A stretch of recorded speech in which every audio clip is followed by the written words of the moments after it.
Solid Mind here, and today we are looking at the Samsung Galaxy S25 Ultra Titanium Jet Black. Should you buy this in 2025? I don't know. I have no idea. Here it's saying it's 10% off market price. Thank you, Currys. Let's see. So if you buy it over 3 years, you're paying 1,600.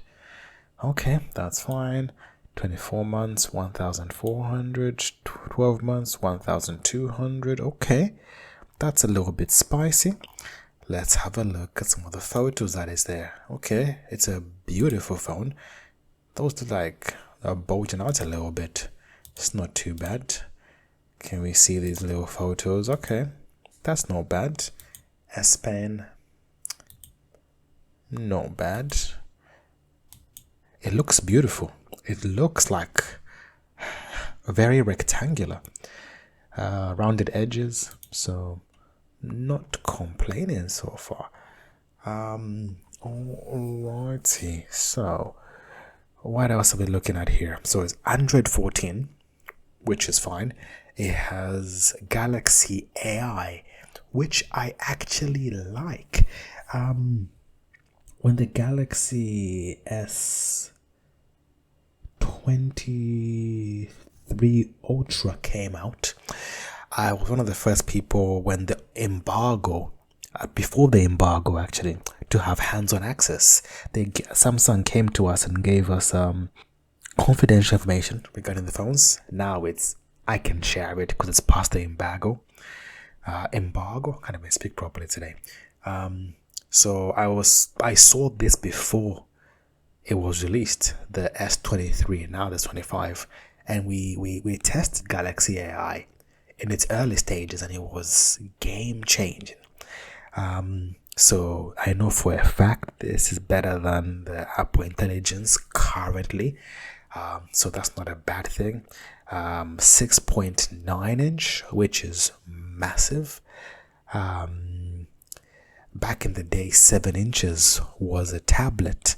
Now we're getting to almost 7 inches on a phone. But back in the day, 7 inches was just the screen.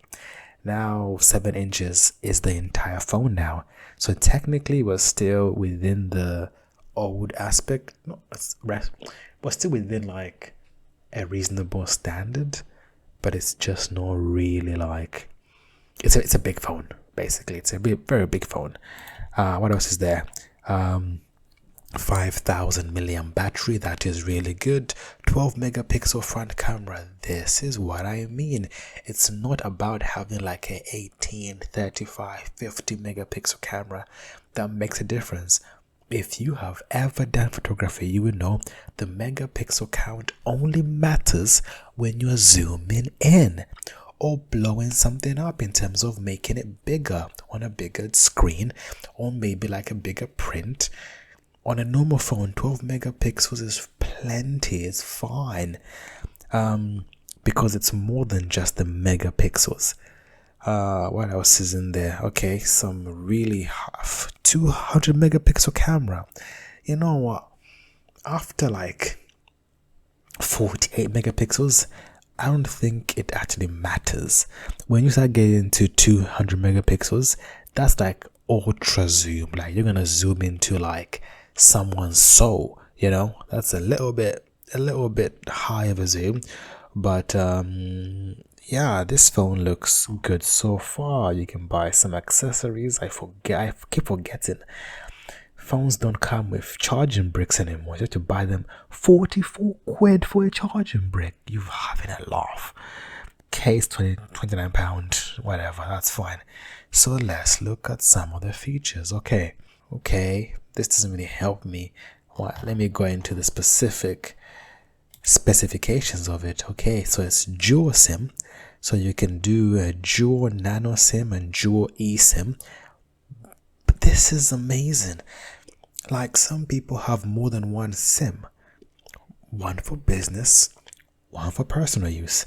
This is handy. Titanium, good. Apple has gone back from titanium. So this is handy. Alrighty. SIM free smartphone. Okay, so you I guess it doesn't come with a SIM card, which is fine. Android 14, that's fine. Qualcomm Snapdragon 8 Elite, not bad. 256 storage, not bad. What else in there? The RAM, 12 gigs of RAM is really good. I think after 8 gigs, like the actual difference doesn't really make like much of a difference, but 12 is plenty. It gives you future proofing. 4G, 5G, again Wi-Fi 7, which is really handy. I'm trying to find any bad points here, but I'm really struggling to. NFC, that's fine.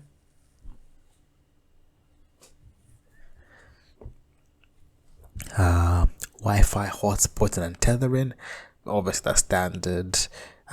Speakers, obviously it will have the best speakers, even though I think phone speakers are not the best. Anything special? Okay, has a nice PPI as well, 6.9 inches. Lithium ion. See, lithium ion isn't bad when you're getting to like the 5,000, 6,000 milliamps, so that's reasonable.